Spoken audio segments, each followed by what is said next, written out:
Sack them may under pressure as poll urges PM to kick out Brexit rebels. As demands to kick the 11 Remain MPs out of the party grew, the group vowed to carry on trying to frustrate the will of the people. Some, including Soubry and Antoinette Sandbach, were seen discussing their victory over glasses of white wine in Parliament.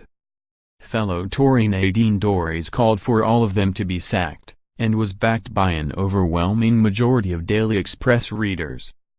In a telephone and text poll, 2,192 wanted the rebels sacked and just 38 believed they should escape punishment, a majority of 98.3%.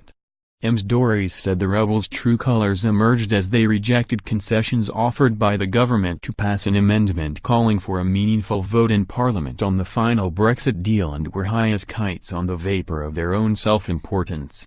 Tory MP Peter Bone said, "You really have to ask which bit of democracy these people don't understand.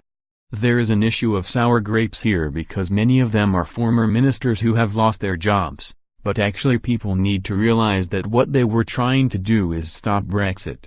This is not a normal decision for MPs because we delegated the decision to the British people in a referendum and most people just want us to get on with it."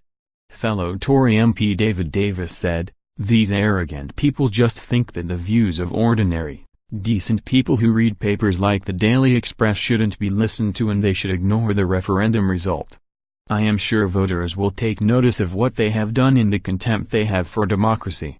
Labour peer Lord Adonis, who is still a government advisor, revealed that the rebellion was the first step in trying to reverse Brexit.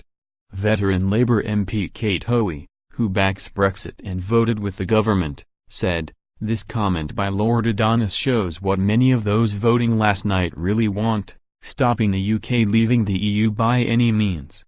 Led by former Minister Dominic Grieve, the other rebels were Heidi Allen, Ken Clark, Jonathan J. Nogley, Stephen Hammond, Oliver Heald, Nicky Morgan, Robert Neal, and Sarah Wollaston. Theresa May could sack them by removing the whip, effectively booting them out of the party. They would be allowed to continue as independent MPs until the next general election, but would be forbidden from standing again as Conservative candidates. In 1992 John Major withdrew the whip from Eurosceptic Tory MPs who rebelled against the Maastricht Treaty. However, they were reinstated by the time the 1997 election took place. The anger over the rebels' actions was heightened when the European Parliament's Brexit negotiator Guy Verhofstadt, who wants to punish Britain for voting to leave, declared the government defeat was a good day for democracy.